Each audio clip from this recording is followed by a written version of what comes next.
여러분 오늘도 잘 견디고 계십니까? 김명준의 뉴스파이터입니다. 코스피 5천 시대 돌파! 나만 안 하나? 이제라도 해야 하나? 싶으신 분들 많으시죠? 그런데 아무리 주식 투자를 잘한다 치더라도 요새 청문회 등에 나오는 사람들만큼 돈을 불릴 수 있을까요? 또 주위를 둘러보면 주식 투자는커녕 주식이 라면인 분들도 많고요. 돈 필요할 때 주식을 파는 게 아니라 빈병을 파는 분들도 많습니다. 투자를 위한 빠른 손도 필요하지만 공정하고 정의로운 손, 이웃을 향한 따뜻한 손도 필요한 시대입니다. 1월 23일 불타는 금요일 김명준의 뉴스파이터 60초 후에 달려보겠습니다.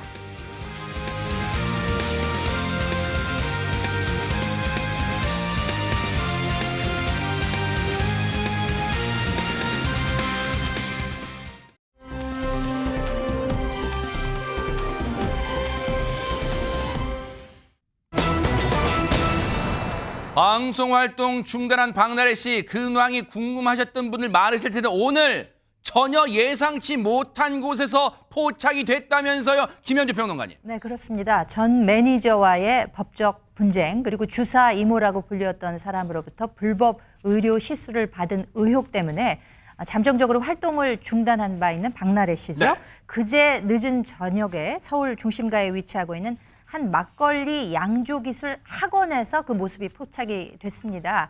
때마침 취재를 위해서 아마 그곳에 있었던 모양인데 한 기자가 인사를 건네자 조심스럽게 말문을 열었다고 합니다. 박나래 씨 맞네요. 마스크로 했지만. 그렇습니다. 수업이 있어서 왔는데 곧 시작을 해야 되기 때문에 바로 들어가야 된다라고 이야기를 하니까 여기서 뭘 배우고 있나라고 아마 기자가 물어봤겠죠. 네. 그러니까 대답하기를 뭐라도 해야죠라고 대답을 했다고 합니다. 네. 이 박나래 씨 방금 전에 말씀하셨다시피 마스크 쓰고 양털 코트 입고 번거지 모자를 꾹 눌러 쓴 상태에서 사람들에게 눈에 띄지 않으려는 듯 아주 조심조심 행동했다고 합니다. 김묘성 기자님, 사실 저 해당 기자가 박나래 씨가 올 것을 알고 미리 이른바, 여러분 이게 뭐 이상한 말은 아니에요. 기자들이 현장에 기다리고 있는 걸 1시간이고 2시간이고 3시간이고 하염없이 기다린 걸 뻗치기라는 용어를 쓰는데, 김효성 기자님도 많이 뻗치기 해보셨을 거 아니에요? 예, 전문이었습니다. 그렇죠. 네. 뻗치기를 하다가 얻어 걸린 건지 아니면 박나래 씨가 딱 그날 저 학원에 온다는 걸 미리 사전에 정보를 입수했을지 어느 쪽일까요? 사실 정확한 내용은 제가 직접 물어보지 않는 이상은 모를 일이긴 한데요. 네. 사실 이슈가 있는 연예인에 대한 동선 파악은 말씀하신 그 뻗치기는 기자들의 업무에서 가장 1순위가 아닐까 싶습니다. 그래서 기자는 계속해서 그것을 파악하기 위해서 정보를 캐내고 있었을 것이고, 박나래 씨가 기자가 기다리는 것을 알고 있었을까 모르고 있었을까, 그 속내는 제대로 알 수 없습니다만, 네. 적어도 만약에 눈에 띄는 것이 두렵고 피하고 싶었다면 저게 나타나지는 않았겠죠 라는 생각을 해봅니다. 그러네요. 그리고 피할 생각은 없어 보였지만 그렇다고 제대로 보여줄 수 있는 준비가 제대로 된 건가라는 의문도 갖게 됩니다. 그러네요. 왜냐하면 여기서 기자를 만났을 때 문답이 있었는데 문답이 굉장히 투박하다라는 생각을 해보게 되는데요. 기자들은 물어볼 게 뭐 많았겠죠. 그렇죠. 그런데 그때 대답이 뭐라도 해야죠 라고 힘있는 목소리로 대답을 했다라고는 하지만 그 뒤에 가장 중요한 내용인 전 매니저를 상대로 고소한 내용들, 또 그 안에서 엇갈린 주장에 대해서 물어봤을 때는 말을 아꼈다는 겁니다. 네. 선택적인 답변이 오고 갔기 때문에 네. 제대로 보여줄 준비는 아직 미흡했다라는 평가를 해보게 되고요. 네. 그런데 박나래 씨는 말을 아꼈지만 그 옆에, 그러니까 학원을 찾은 같이 학원을 찾은 남성이 있었다는 겁니다. 그 남성이 대신 입을 열었다고는 하는데, 네. 그 취재한 기자에 따르면 이 남성은 180cm 정도 키에 수려하고 깔끔한 모습의 남성이었다라고 묘사를 하고 있습니다. 네. 그리고 사실 박나래 씨는 지금 전 매니저와의 갈등 때문에 일을 봐줄 사람이 없는 상황으로 알려져 있었는데, 이 남성은 이번 사건이 불거지자 옆에서 함께 곁을 지켜주고 있고 이렇게 일을 봐주고 있는 지인이다 로 알려져 있는 상황입니다.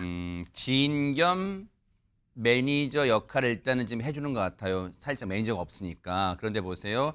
딱 보니까 저 사진 여러 장을 보니까요. 안진용 기자님, 뭐 안진용 기자님도 현장 뻗치기 많이 해보셨을 테니까. 딱 보니까 사전에 정보 입수한 정황이 짙어. 왜냐면 만약 우연히 맞닥뜨렸다면 기자가 자기 휴대폰으로 셀카 찍고 그런 사진이 많이 나왔을 텐데 이른바 취재 기자가 계속 박나래 씨 옆에서 묻고 사진 기자가 뒤에서 딱 여러 각도에 다 찍었잖아. 그럼 이건 한 팀이 사전에 정보 입수하고 기다리고 있었다 이런 정황이 좀 있습니다. 네, 제가 보더라도 이거는 사전 정보를 갖고 박나래 씨가 저곳에 다닌다는 걸 알고서는 기다리다가 취재를 한 것으로 보이고요. 네. 다만 이제 박나래 씨도 딱 마주쳤을 때 그렇게 크게 당황하는 기색을 보이지는 않는다는 거죠. 그리고 옆에서 다른 같이 있던 남성이 답변을 해주고 있다고 하는데 이 남성에 대한 정체가 누구냐 많이 궁금해하시는데 지금 박나래 씨에 대해서 입장 표명하는 사람은 있습니다.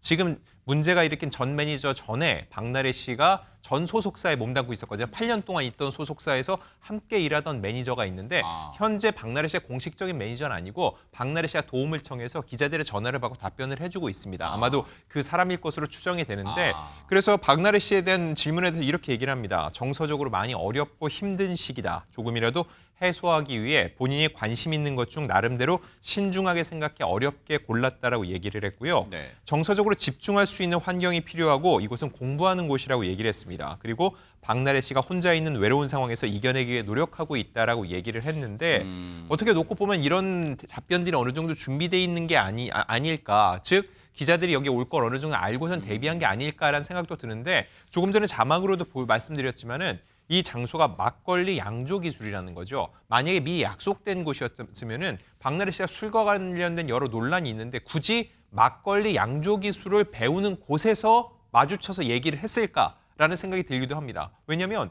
지금 여러 가지 논란 속에서 많은 생각들을 갖고 있을 텐데 이 시점에 막걸리 만드는 법을 배우러 왔다라고 해서 포착이 되면은 분명히 부정적 여론이 또 형성될 거라는 건 어느 정도는 알고 있을 거라는 거죠. 여기까지 생각해 봤을 때 미리 사전에 조율을 하고 만난 것은 아니지 않을까라는 생각도 듭니다. 근데 보통 이제 우리 그런 거 있잖아요. 안지훈 기자님 하나 더 갈게요. 보통 이 공인이 어떤 불미스러운 일로 어디에 뭐 경찰에 출석하든가 할 때 보통 이제 모자 같은 걸 귀게 눌러 쓰고 총총걸음으로 들어가고 옆에 있던 분이 자, 죄송합니다. 자, 들어갈게요. 이렇게 막 말리고 가리고 이렇게 막 얼른 막 들여보내려고 하잖아요. 근데 지금 여기서도 보세요. 옆에 있던 그 180cm의 그 건장한 체구의 남성이 죄송합니다. 기자님 이제 들어갈게요. 저희 박나래 좀 들어갈게요. 수업이 있어요. 이렇게 한 게 아니라 차분차분 여기서 무슨 수업하고 뭐하고 비교적 이거 의외로 차분하게 설명해주고 있어. 이건 혹시 진짜 박나래 씨한테 진짜 미안한 표현인데 혹시 노림수가 있어요?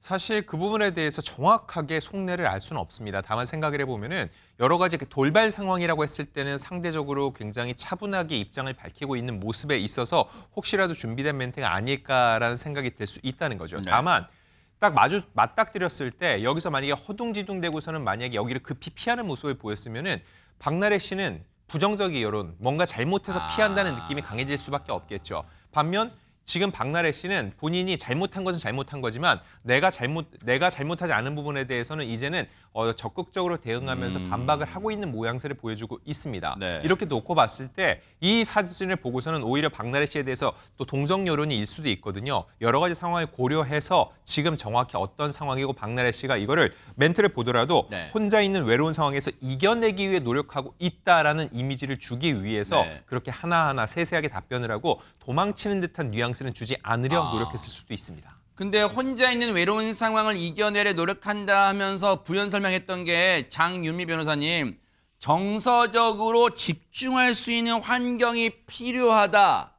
지금 그래서 이 학원을 온 것이다라고 설명했는데 그럼 이 학원이 아까 뭐 전통 이렇게 제조 학원이었는데 구체적으로 여기 뭐 하는 데입니까? 정확히는요, 막걸리나 동동주 같은 전통주를 빚는 방법을 알려주는 교육기관이다, 학원이다, 이렇게 보시면 되고요. 이 좀 체계적으로 이 양성 과정이 정해져 있는 것 같습니다. 입문반, 중급반, 상급반 이렇게 단계별로 강의도 나눠져서 진행이 된다라고 하고요.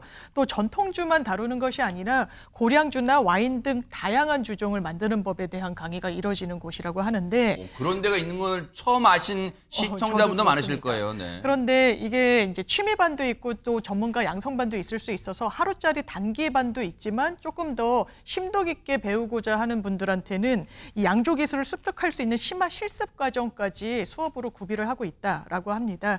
그래서 오늘 이 제작진도 해당 이 학원에 직접 전화로 문의를 해봤다라는 거예요. 그랬을 때 박나래 씨가 이곳에서 막걸리 제조 강의를 듣고 있는 것으로 전해졌고요. 네. 또 이미 학기는 시작돼서 강의를 듣고 있는데 네. 장기반은 아닌지 2월이면 이제 2월 말쯤에 해당 강의는 끝난다라는 확인이 됐고요. 네. 다만 추가로 그럼 혼자 듣는지 다른 수강생들과 함께 듣는지 여부 등과 관련해서는 잘 모르겠다는 답변이 돌아왔습니다. 네. 이 해당 수업은 일주일에 한 번 진행이 된다라고 하는데요. 네. 일단 박나래 씨가 이 이전 주에는 여러 개인적인 사정 때문에 수업에는 참석을 하지 못했다라고 하고요. 네. 바로 이날 수업 이 현장의 모습을 드러냈다가 언론사 카메라에 포착이 된 건데 실제로 박나래 씨는 과거 관찰 예능 등에서 굉장히 다양한 취미 생활을 좀 보여줬던 바가 있습니다. 그래서 요리, 패션, 꽃꽂이, 인테리어, 도배 까지 많은 이 취미 생활에 이 관심이 있다는 사실이 전해지기도 했는데요. 네. 일단 과거에는 소믈리에 자격증을 따는 모습이 방송으로 또 확인되기도 했습니다. 네. 뭐 지금 들으신 것처럼 예전에 예능 프로그램에서도 다양한 취미 활동에 도전하는 모습을 여러 차례 보여준 바가 있어요. 아마 시청자분들도 그 장면을 기억하시는 분들도 계실 텐데, 근데 이 장면, 그 많고 많은 취미 중에 이제 한 가지 취미, 전통주를 빚고 만드는 과정을 배우는 학원에 들어가는 과정, 혹시 이걸 보는 시청자분들은 혹시 어떤 생각을 하고 있을지도 궁금합니다. 최재문 교수님. 네, 일단 이제 시청자분들이나 이런 분들의 입장은 이런 거예요. 이제 박나래 씨가 논란이 됐던 여러 사안들 중에 하나가 뭐냐면 술잔을 던졌다. 이 부분 이제 물론 이거는 의견이 약간 갈리긴 합니다. 그러니까 네. 전 매니저 측에서는 본인을 향해 던졌다 그러지만 박나래 씨 측에서는 바닥에 던졌다 이렇게 주장을 하고 있고. 아직은 뭐 사실관계를 좀 확인하는 그렇죠. 단계가 필요하죠. 네네. 그다음에 술 자리를 강요하고 안주 심부름 시키고 이런 일이 있었다라고 하는 게 이제 전 매니저 측에서 폭로한 내용이기 때문에 네. 또 지금 화면에도 나오고 있습니다만 나래 바라고 해서 이제 거기에 뭐 자기 집안에 바를 만들어 가지고 술 먹는 걸 참 좋아하는 스타일인 것 같다 이런 느낌을 받고 있었는데 네. 이번 사안과 관련해서 술과 관련된 여러 논란이 나오고 있음에도 불구하고 저기 써있네요. 나래바라고 써있네요. 예, 그렇습니다. 그럼에도 불구하고 술을 만드는 걸 배우러 다닌다는 것에 대해서 좀 비판적 입장이 좀 많습니다. 예를 들면 누리꾼들 좀 반응을 보면 술을 끓으라니까 만드는 거냐 이제 이런 얘기가 나오고 있고요. 네.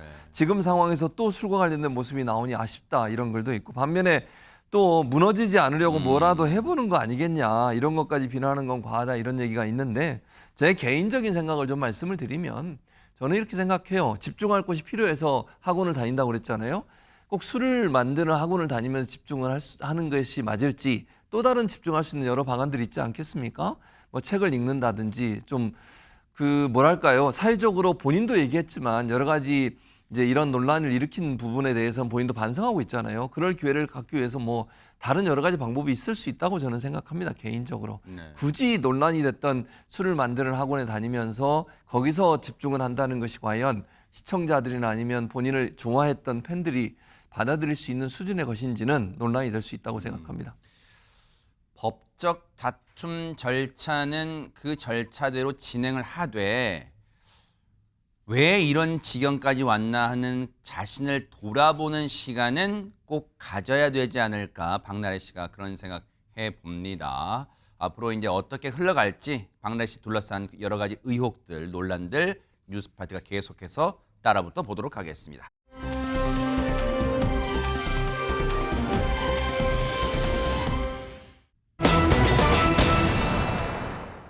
한국 스포츠계를 대표하는 두 여성 황제가요. 전격적으로 만남이 성사됐다는 말이 들려오니까 지금 난리가 났어요. 과연 어떤 분들인지 영상 만나보시고 이어가 보도록 하겠습니다. 제가 배구 황제, 뭐 배구 여제, 뭐 여러 가지. 예. 저는 만남이 처음이에요. 한번 우리 모셔볼까요? 나와주세요. 나 말고 다른 황제님. 안녕하세요. 안녕하세요. 네, 앉으세요. 안녕하세요. 전 피겨스케이팅 국가대표 김연아입니다. 반갑습니다. 와. 원래 잘 안 나오시잖아요. 유튜브도 그렇고 방송도 그렇고 안 하는 걸로 유명하신데 저랑은 다르게 안 하시는 걸로 유명하거든. 잘 안 하다 보니까 너무 보시는 분들한테도 뜬금없어 보이려나 이런 생각도 들면서도 체육 인기 토크는 한 번도 제가 방송이나 뭐 어디서 해본 적이 잘 사석에서는 그렇긴 해봤어도 하네. 그래서 뭔가 좀 느낌 다를 것 같은데 싶어가지고 이 모습을 보는 저희도 이거 눈호강하는 것 같은 느낌이에요. 대박 사건인데, 아니 장유미 변호사님, 분야는 달랐지만 그 분야의 정상끼리 만났으니 이거 뭐 정상회담이에요? 그렇죠. 정상회담이다 이런 반응이 실제로 나옵니다. 온라인에서도 정말 뜨겁게 관심을 받게 됐는데요. 네. 누이꾼들 사이에서는 야 이런 투샷을 내가 보게 될 줄 몰랐다라고 이 정말 오래 살고 볼 일이다 이런 우스갯소리까지 나오는 상황이라고 하는데요. 일단 한국 스포츠 역사상 이 두 선수가 이룬 성취가 정말 어마어마합니다. 아, 그래요? 가장 위대한 선수로도 각 분야에서 꼽히고 있는 어허. 것이기도 하고요. 공통점 또한 많은데요. 뭘까요? 일단 코트 위의 황제라는 칭호를 받는 선수가 김연경 선수. 그러네요. 그리고 빙판 위의 황제 김연아 아. 선수이죠. 더 또 운명적인 공통점은 두 선수의 이름에 있습니다. 이 김연경, 김연아. 그래서 두 선수를 지칭해가지고 연느님이라고 칭하면서 이번 만남이 두 연느님이 만난 거다 이렇게 소개가 되고 있는데요. 일단 그러네요. 선수 활동 시절에 두 선수는 각각 뭐 CF면 CF, 예능 프로면 예능 프로 정말 활발하게 활동을 했는데 놀랍게도 이렇게 많은 공통점이 있음에도 불구하고 두 연느님이 만난 것은 이번이 처음이라고 합니다. 야, 그러네요. 얘기 듣고 보니까. 아니, 그럼 보세요. 저 자리에 한 분 더 가셔도 되잖아요. 보세요. 김연경, 김연아, 김연주. 그거 가셔도 될 뻔했잖아요. 아유, 제가 이름 덕을 톡톡히 보네요. 네네네. 저기 가셨어도 되는데. 아니 근데 저 두 분하고 숟가락 얹으면은 네. 제가 좋은 소리를 듣기는 힘들 것 왜요? 같아요. 네. 근데 하여튼 이름 덕을 보긴 백천영님 봅니다. 엄청 좋아하실 거 아니에요. 네네. 정말 보기만 해도 미소가 지어지는 저 두 분인데요. 네. 저 두 분이 근데 그동안 오랫동안 그런 활동을 해왔는데 과연 한 번도 마주친 적이 없었을까? 뭐 이런 궁금증이 그러네요. 생기잖아요. 네. 두 분이 한 번도 마주친 적이 없었어요. 설마요? 아니 그러니까 국가대표 활동을 할 때도 시기가 다르기 때문에 절대 마주칠 수 없는 환경이었다는 거죠. 아, 선수촌 이런 데서도요? 한번 어머나. 보세요. 오. 김연경 선수는 배구 선수잖아요. 아. 배구는 하계올림픽 종목이죠. 아하. 그런데 김연아 선수는 피겨스케이팅, 이거는 동계올림픽 그러네요. 종목입니다. 그러니까 완전히 다르다고 할 수가 있겠죠. 그리고 또 차이점이 있습니다. 네. 그 배구는 팀 스포츠잖아요.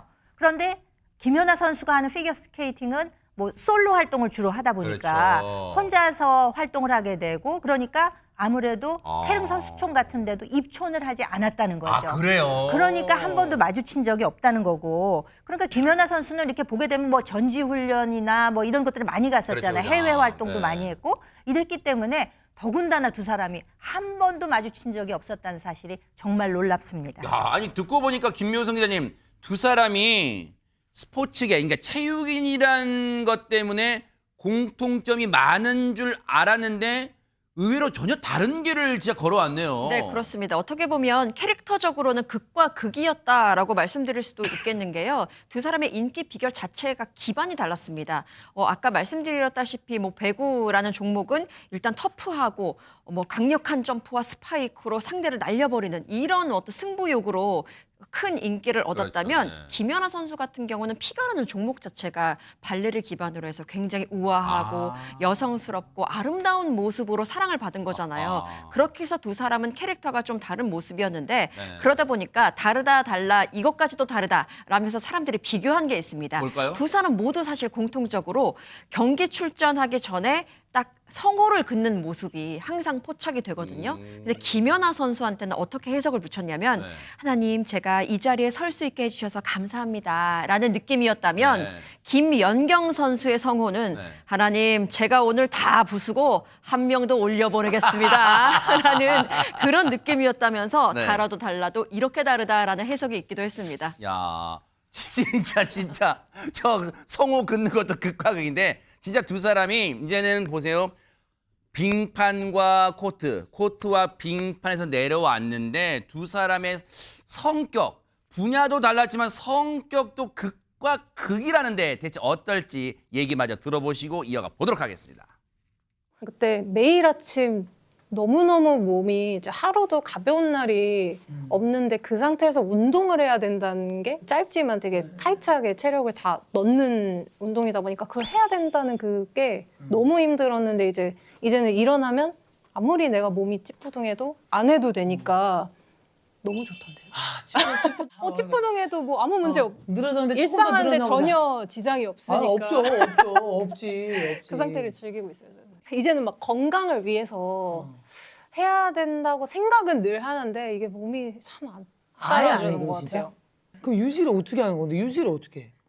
이제 지금 또 계속 이어가고 있는 일이 워낙 이제 드러나는 일이다 보니까 어쩔 수 없이 또 이제 관리는 하긴 해야 되는데 운동은 이제 최소한으로 하고 먹는 걸로 조절하는 걸로 하여튼 먹는 걸로 좀 조절하는 것 찌는 같아요. 체질은 아닌가 아니에요. 보다. 네, 다행히. 저는 이제 은퇴하고 나서 야식도 먹고 제가 먹고 싶은 거 그다음에 술도 제가 좋아하거든요. 그래서 이제 이때까지 못 마셨던 걸 이제 다 마시고 이제 야식을 먹었는데 이제 그러고 나서 건강검진 했는데 골지혈증 그다음 간 수치 높아지고 그러니까 그렇게 확 변하더라고요 사람이. 단기계 같네. 많이 드셨다. 너무 놀았나 봐요.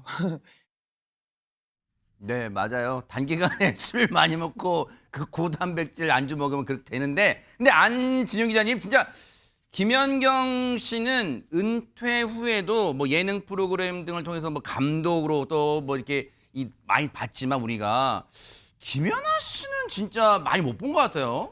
자, 두 사람의 연배를 따졌을 때는 김연경 씨가 선배거든요. 근데 은퇴로 따지면은 김연아 씨가 선배입니다. 그래요? 지난 2014년 소치 올림픽에서 은메달을 따고선 공식적으로 은퇴를 선언했는데 하지만 그 후에도 많이 본 것 같은 건 2018년 평창 올림픽에서도 홍보대사로 활약을 많이 했기 때문이에요. 자, 반면 김연경 씨는 최근까지도 계속 활동을 해왔는데 네. 일단 지난 2021년입니다. 도쿄 올림픽 4강 진출을 이끌고 국가대표에서는 은퇴를 했고요.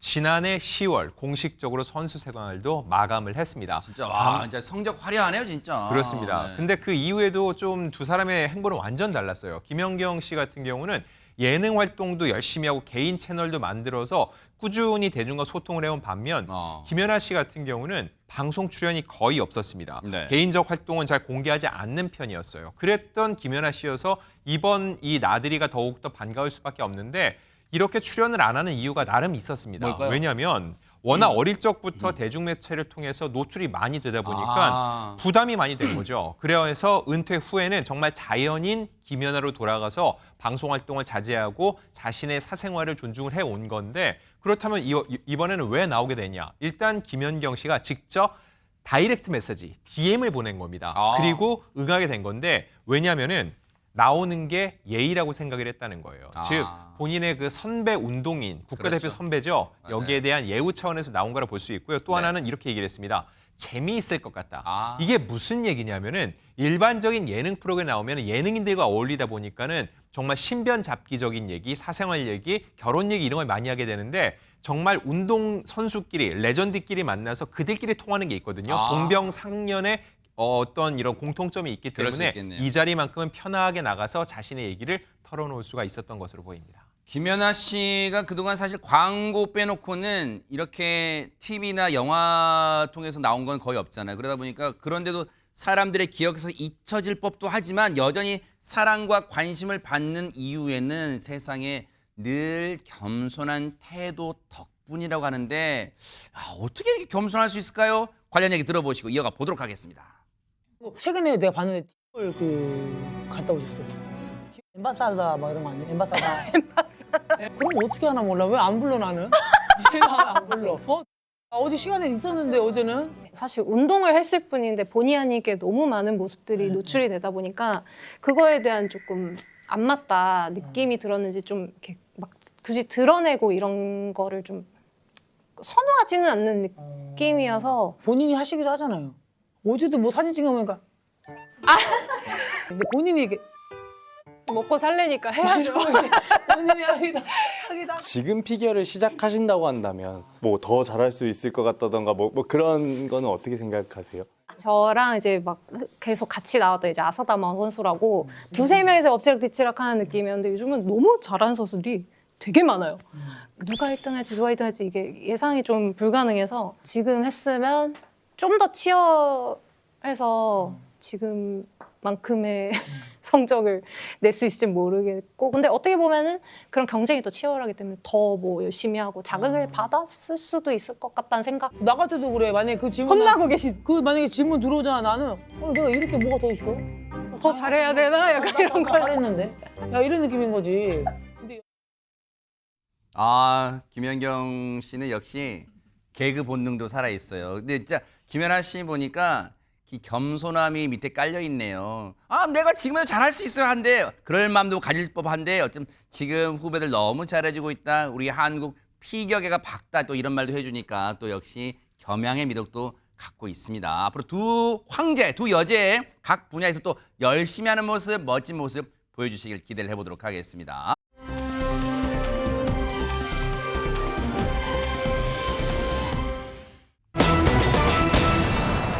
자, 제목 보세요. 이 영상을 보시면 왜 이런 제목이 붙었나 무릎을 탁 치실 거예요. 영상부터 만나보시고 이어가 보도록 하겠습니다. 영모 그다음에 영 가병들도 그래서 불러 모았구려. 그래요. 이번엔 누굴 죽이면 되겠습니까? 생일 축하해. 고조 아씨야. 고조 우누만 고조. 고조 대누만. 제가 너 그날 체육 시간에 너 교실에 왜 들어간 거야? 저 아닌데요. 아빠 금방 갔다 올 테니까 절대 딴 데 가면 안 돼. 야! 그럴 애 아니야. 정말 그런 거면 어떡해? 네가 무슨 짓을 했는지 말하라고. 아니 뭐 지금 이제 시청자분들이 뭐 어쨌다는 거지 지금 한 남자 배우가 여러 영화에 출연했다는 얘기를 지금 뉴스파이터가 해주고 싶은 건가 지금 뭐 그런 얘기하는 거예요? 그랬다면 이렇게 여러 개를 보여드리지 않았겠죠. 얼핏 보면 같은 배우가 여러 작품에 나왔구나 싶기도 하셨을 텐데 보고 계셨던 그 영상은요. 두 사람이 각각 연기한 장면이었습니다. 네? 바로 연기파 배우 김태우, 김태훈 형제 이야기인데요. 아, 두 사람이 형제였어요? 친형제 맞습니다. 인상이 꽤 닮았고 어머. 목소리 톤도 꽤 비슷하거든요. 특히 사진으로 보면 정말 비슷하거든요. 이 사진은 진짜 뾰족하네. 와. 네. 김태훈 지금은 왼쪽이 김태우. 아 이거 왔다 갔다 하네. 네. 다시 정리해 볼까요? 네네. 네네 지금은요 동생 왼쪽 김태훈 그리고 아. 형 오른쪽에 김태우 배우의 모습입니다. 아, 가나다로 쳤을 때 이응이 먼저 오니까 형이군요. 김태우가 형, 김태우 씨가 형이고 김태훈 히읗 들어가는 분이 동생. 아하. 네, 그렇습니다. 네네. 같은 사람 아니야라고 보시는 분이 있는가 하면 또 어떤 분은 아닌데 전혀 다르다라고 보시는 분도 계시대요. 어떻게 느끼시는지 모르겠네요. 야, 아니 근데 안진영 기자님 혹시 진짜로 이 배우계에서도 두 분이 화제가 되고 있습니까? 닮은 걸로 아니 형제라고 다 닮는 건 아니잖아요, 그죠? 근데 두 사람은 모습이 워낙 실제로 닮아서 네. 이 업계 내에서도 유명합니다. 업계 내에서. 네, 업계 내에서도 유명합니다. 예. 근데 대중들은 볼 때 조금은 헷갈릴 수도 있을 것 같아요. 진짜 닮았다 근데 이러고 보니까. 네, 그런데 이게 둘이 좀 같은 업계에 일을 하다가 좀 닮은 모습 때문에 서로에 대해 좀 의식이 될 수도 있을 것 같은데 그럴 수 있죠. 실제로 지난 2018년에는요. 네. 동시간대에 다른 드라마에 출연한 적이 있습니다. 어머나. 즉 형제가의 난이 벌어졌던 어머나, 거죠. 진짜예요? 자, 당시 제작 발표도 열렸는데 두 사람의 반응이 사뭇 달랐습니다. 김태우 씨 같은 경우는 형만한 아우 없다는데 지고 싶지 않다. 그러니 시청자분들이 꼭 도와달라고 얘기를 했는데 동생은 좀 달랐습니다. 어머나. 형만한 아우가 없다는 말은 맞습니다. 아하. 하지만 저는 형 드라마와 함께 잘 됐으면 합니다. 라고 했는데 네. 이렇게 말하면 형이 뭐가 되나요? 그러니까요. 판정패네. 그런데 두 사람의 형제애 정말 우애가 참 보기 좋은데 근데 동생 김태훈 씨가 진짜 하마터면 배우가 되지 않을 뻔도 했대요. 그런데 이 결정적 순간에 형이 등장했다는데 이게 대체 무슨 말일까요? 얘기 들어보시고 이어가 보도록 하겠습니다. 형은 어렸을 때부터 연기를 하고 싶어서 원래 중학교 때부터 이제 아버지랑 대립하면서 연기를 준비했고 그래서 입학을 했고요. 저는 아무 생각 없는 아이였어요, 그냥. 제가 한양대 영문영화과랑 그다음에 이제 홍대 무역학과 썼었어요. 한참 지난 다음에 홍대에서 이제 추가 합격이 된 거예요. 오케이. 입학하기 한 며칠 전에 전화 와서 한양대 영문영화과가 3명이 결혼이 지금 오. 4명이. 달려가야지. 그런데 그때 태호 형이 자다 깨서 왜 무슨 일이야 이러더니 김태호 형이? 예, 나 같으면 지금 맨발에 잠옷바람으로 뛰어갔을 텐데 간절한 사람이 있는데. 예. 아, 나 형 가야 돼. 뭐 난 홍대도 좋은 거 같은데 뭐 이런 소리를 하고 있냐. 막 뭐라고 하더라고요. 그러더니 자기가 같이 한양대 가서 이제 입학시켜주고 가자마자 저는 연극만 했고 예, 뭐 해보니까 잘 연출 쪽 맞으셨어요? 좋아서 계속 했던 것 같아요. 야, 이런 또 숨겨진 얘기가 김태훈 씨가 배우가 되는데 이런 숨겨진 얘기가 있는지는 몰랐는데 근데 최진목 교수님 김태훈 씨 제가 아는 그 기억하는 김태훈 씨 그 역 보면 좀 이렇게 강렬한 눈빛 연기 좀 이렇게 강한 연기가 많았는데 여기 순둥순둥하네요. 그러니까요. 예능 프로그램 나온 거 보니까. 김태우 씨보다는 김태훈 씨가 그런 연기를 많이 했어요. 말씀하신 어허, 것처럼. 네. 그래서 말을 안 하고 이제 웃지 않으면 사실 이제 차가워 보인다는 평가가 그럴 수 많고요. 있겠네요. 네. 작품에서 한 역할도 그래요. 주로 강한 인상, 아. 악한 역할이 많았었습니다. 아. 김태훈 씨가. 네. 그러다 보니까 사실 이제 많은 분들이 오해를 하시는데 실제로는요. 눈매도 선하고 분위기도 훨씬 부드럽다고 합니다. 우리가 아까 봤던 그 장면 보면 그러니까요. 선해 보이잖아요. 네. 선한 청년 같아 보이는데 아. 그리고 이제 우리가 다 인식하고 있지만 상당히 동안으로 보여요. 앵커님한테 한번 질문 드리면 김태훈 씨가 결혼했을까요, 안 했을까요? 김태훈 씨, 네. 네. 김태우 씨가 형이고 김태훈 씨 훈 씨. 동생, 네. 동생 이렇게 물어봤던 얘기는 당연히 안 했죠. 아, 했습니다. 죄송합니다. 그러니까 네네. 보기에는 근데 실제로요. 네. 앵커님 말씀처럼 그냥 겉모습만 보면 결혼을 하는 총각 같아요. 그죠, 맞아요. 그런데요. 고등학교 2학년, 초등학교 6학년 자녀를 두고 있어요. 진짜요? 네, 얼마나 동안인지 우리가 알 수 있죠. 와. 자녀가 이렇게 크다고 하는 건 네. 그래서 근데 본인 말입니다. 이거는 네. 때때로 대학생이라고 오해를 받는 경우도 있다고 합니다. 물론 네. 저도 그냥 백백 매면 대학원생이라고 보는 사람도 있어요. 뒷모습만 그래요. 보고 앞모습 안 보고 감사하고요. 뒷모습만요. 네네. 그래서 실제 이런 일화도 전해졌는데 이런 네. 일화가 있었다고 합니다. 김태훈 씨가 이렇게 얘기해요. 재수 없는 얘기 하나 해드리겠다고 얘기하면서 네. 반바지 입고 문구점 갔는데 학생 뭐해? 라고 주인분이 물어봤다는 겁니다. 저하고 똑같은 경험하셨네요. 근데 네. 그 제일 웃기는 얘기였습니다. 주인이 나랑 비슷한 나이인데 황당했다 이런 얘기를 했다고 합니다. 와, 오늘 완전 네, 알겠습니다. 네. 어쨌든 김태우 씨 동안 진짜 동안이에요. 근데 강렬한 연기에선 강렬한 이미지 뒤에 이런 반전 매력이 숨어 있는 줄 진짜 꿈에도 몰랐는데 그럼 배우로서 그런 어떤 욕심이 있잖아요. 지금까지는 하지 않았던 뭔가 지금까지 이미지와 다른 역할도 꿈꾸고 있을 거 아니에요. 관련 얘기 들어보시고 이어가 보도록 하겠습니다. 저기 김태훈 씨가 멍충이 남편이라고. 왜 멍충이 남편이야? 사실 허술하고 너무나 예, 너무 허술한 거 인정. 네, 허술하고 바보 같고 그냥 예, 친구로 사는. 네. 지금은 너무 느껴져가지고 너무 영화 속에서의 이미지랑 너무 달라서 악역을 어떻게 하셨나 싶어요. 그래서 저도 항상 맨날 얘기하는 게 저는 바보 역할 이런 거 하고 싶다고. 잘할 것 같아요. 특별한 노력 안 하셔도 될 거예요. 연기를 안 하시면 되잖아요. 대본 리딩도 안 하셔도 되잖아요. 대본에 대한 같은 업종에 형제가 있다면 글쎄요. 라이벌 경쟁 의식도 있겠지만 참 든든할 것 같다 이런 생각도 들어요. 앞으로 형제분들의 어떤 연기 생활 두 분의 이 상승작용 기대하면서 뉴스파이터 열심히 응원해 보도록 하겠습니다.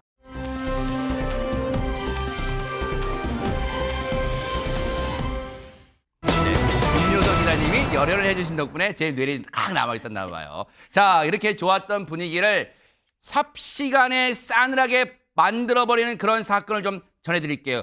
2020년 제일 첫 번째 몹쓸인가이 누굽니까? 김효석 기자님. 네, 이 사람을 신상 공개하기로 결정이 됐습니다. 지난 15일 낮 12시 7분경인데요. 경기도 부천시 원미구의 한 금은방에 침입을 해서 업주인 50대 여성을 흉기로 살해한 뒤에 2천만 원어치의 귀금속 40여 점과 현금 200만 원을 훔쳐 도주한 40대 김성호의 모습이 지금 인간인가요? 공개되고 있습니다. 아, 진짜. 네, 피해자는요 가슴 부위를 크게 다친 상태로 심정지 상태로 119 구급대에 의해서 병원으로 옮겨졌는데 같은 날에 결국 숨졌습니다. 세상에. 그리고 이 피의자 김성호는 범행 후에 택시를 여러 번을 갈아타면서 귀금속 상가가 밀집한 서울 종로까지 도주를 했습니다. 그리고 그곳에서 범행 6시간도 채 되지 않은 상태에서 경찰에 붙잡혔습니다. 세상에. 보세요. 범행 장소가 경기도 부천이에요. 그런데 도망친 곳이 서울 종로까지 여러분 아시죠? 종로의 귀금속 일대 아마 그래서 지금 팔려고 왔는지 몰라도 거기까지 도망쳐요. 세상에 이 인간이. 그러니까요. 이 김성호는 체포 전까지 종로에 밀집해 있는 금은방 여러 곳을 전전하면서 네. 본인이 가지고 있던 소지하고 있던 것을 현금화하는 아마 작업을 했던 것으로 보입니다. 아하. 검거될 당시에 약 1,200만 원 정도의 현금을 소지하고 있었다고 하고요. 그렇다면 그래서 다 판 거예요. 그 귀금속을. 현금화가 됐던 모양입니다. 이 김성호는 경찰 조사 과정에서 이렇게 얘기했다고 합니다. 빚이 많아서 범행을 저질렀다고요. 아니 뚫린 입에서 나온다고 다 말해요? 안진용님 빚이 많다고 사람 다 죽입니까? 이 뭐하는 인간이야 이거 진짜. 정말 천인공노할 일이 벌어졌는데 그러다 보니까 어제 한 온라인 커뮤니티에는 본인이 피해자의 유족이라고 주장하는 이의 글이 올라왔습니다. 세상에. 그 내용을 말씀드리면 한 가정을 송두리째 파탄시킨 김성호 절대로 용서가 안 된다. 세상에. 31년간 형수님 밥 먹었는데 이제는 먹을 수가 없다. 이게 사실이라면 아마도 시동생이 올린 글로 보입니다. 아. 네, 형수님이라고 부르고 있죠. 피의자와 피해자는 일면식도 없는 사이였다. 1,000만 원도 안 되는 개인 채무 때문에 살인을 저질렀다고 울분을 토했습니다. 지금 우리가 저 인간 보고 있잖아요. 지금 보세요. 장유미 변호사님 네. 저 몹쓸 인간 얼굴 지금 보고 있는데 물론 신상 공개됐기 때문에 지금 저희가 공개됐기 때문에 저희가 보지만 꿈에 나타날까 지금 몸소리 쳐지는데 저 인간 진짜 지금 어떻게 된 겁니까? 지금 체포됐는데. 실상 공개가 이뤄지면서 동시에 경찰에서 구속 상태로 검찰로 넘긴 상황이고요. 아하. 지금 받고 있는 혐의는 두 가지입니다. 지금 보신 부분은 이 강도 살인죄가 하나가 있고요. 강도 예비죄가 있는데 이런 강력범죄 같은 경우에는 예비죄를 따로 처벌하는 그런 살인 예비나 강도 예비 별도로 규정하는 경우들이 있습니다.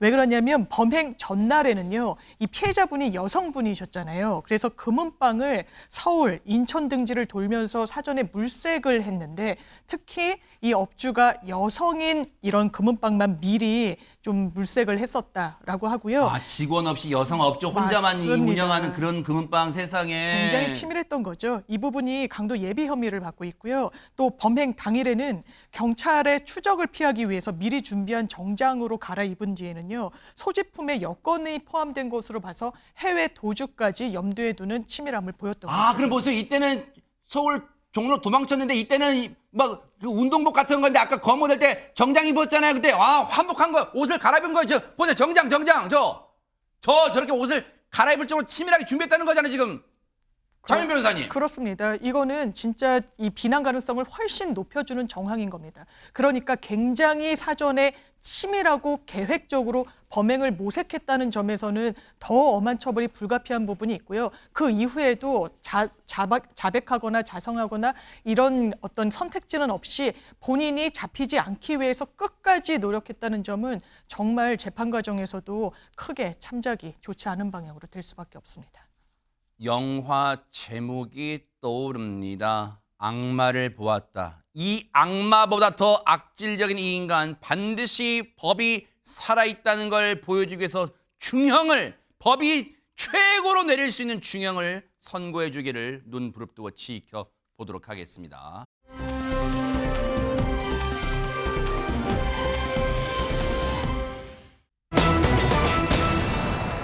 아니 이거 제목이 잘못된 거 아니에요? 아니 안진용 기자님 13m만 역주행해도 아찔한데 지금 13km를 역주행했다는 게 맞아요 진짜? 네, 맞습니다. 또 이게 이뤄진 장소는 고속도로였고요. 어머나. 심지어 전속력으로 달렸습니다. 더욱 아찔한 건 이 사건이 바로 우리나라에서 벌어졌습니다. 그 충격적인 장면을 영상으로 준비했습니다. 네.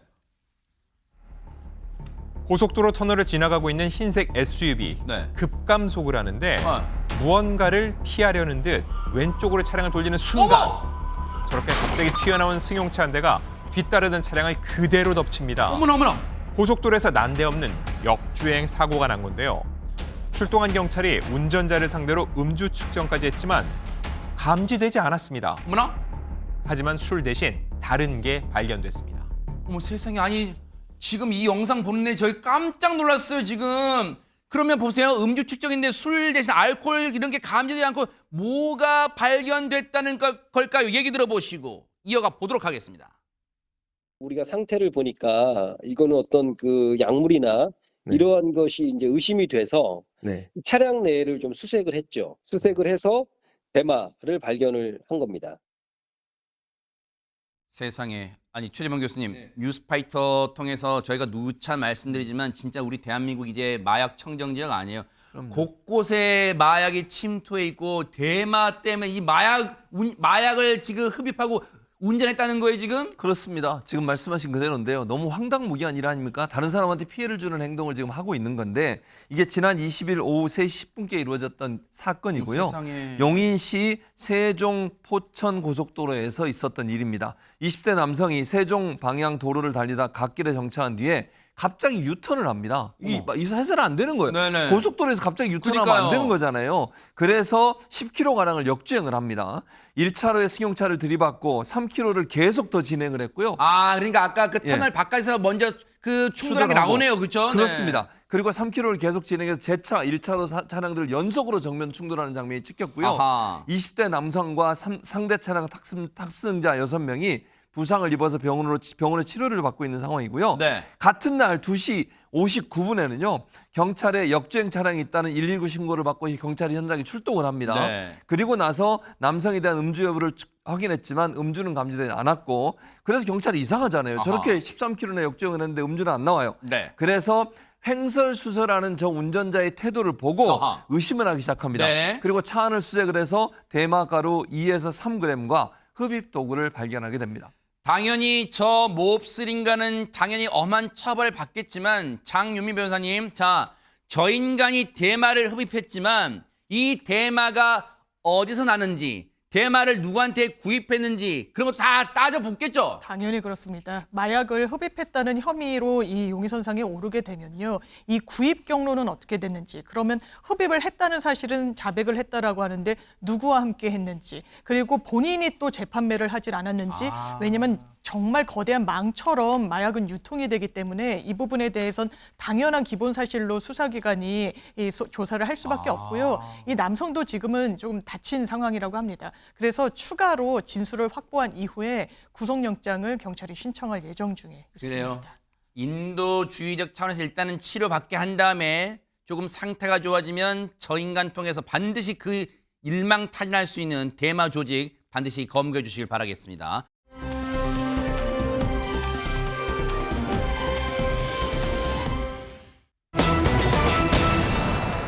ATM기, 현금 인출기 앞에 수상한 남성, 딱 봐도 이거 남의 그 현금 뽑아갖고 나오는 사람 뭐 이게 강도질 하려는 거 아니에요, 이거 지금? 어떤 사람이었을까요? 지난달 15일 저녁입니다. 경기도 군포시의 한 은행 ATM기 앞에서 어딘가 수상한 남성이 목격됐거든요. 어허. 왜 수상했던 것인지 영상 통해 확인해 보시죠. 네네. 주황색 옷을 입은 한 남성이 휴대전화를 보면서 은행에 들어옵니다. 네네. 누군가와 영상통화를 하면서 ATM 기기 화면을 보여주기까지 하는데요. 이렇게요. 확인시켜주는 모습이죠. 네. 이내 자리를 옮겨가면서 현금을 인출하던 그 순간 네. 검은색 옷을 입은 다른 남성이 은행으로 이렇게 들어옵니다. 들어오네요. 주황색 옷의 남성을 슬쩍슬쩍 쳐다보더니 네. 그리고는 은행을 빠져나가고요. 네. 그리고 잠시 후에 경찰과 함께 다시 이렇게 들어옵니다. 이게 어떻게 된 일일까요? 아니 혹시 그런 건가요, 김현희 평론가님?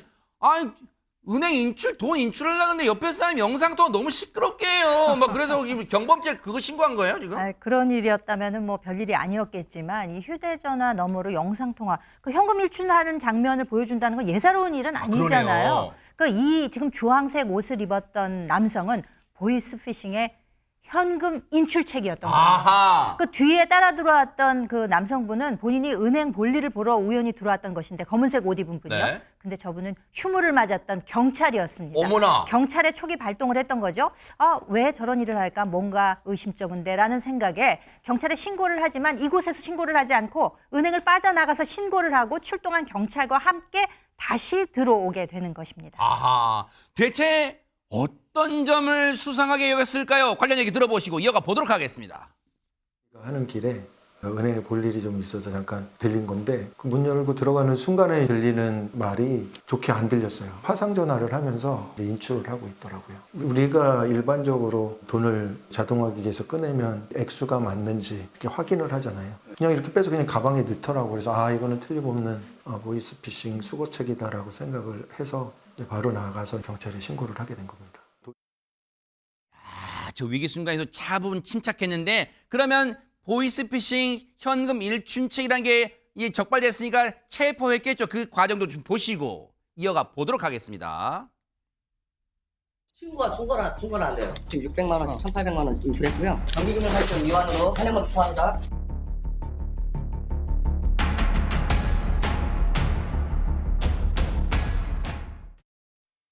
아니 그 사이에 장유민 변호사님 저 인출책 그 사이에 많이 뺐네요 진짜. 그러니까요. 보지도 않고 돈을 뭉텅이로 이렇게 빼내면서 더 의심을 샀다라고 하는데요. 이 경찰이 진짜 대단한 게 처음에는 도망을 갈 수 있으니까 한 발짝 뒤에서 마치 줄을 선 것처럼 본인도 인출을 하려는 것처럼 이 경계를 조금 약하게 한 다음에 바로 급습해서 현행범으로 지금 보신 것처럼 전자금융거래법 위반으로 체포됐습니다. 그래요. 보이스피싱도 이 땅에서 뿌리 뽑아야 돼요. 정말 마약과 음주운전과 똑같습니다. 정말로 쉬는 날에도 쉬지 않고 경찰 본연의 책임감과 의무를 다해 주심. 자, 이분 칭찬 안 해드릴 수 없어요. 군포경찰서 금정파출소의 전용윤 경감님과 그리고 같이 출동해 주신 경찰 건무들 정말로 저희가 감사의 박수 보내드리겠습니다. 멋졌습니다.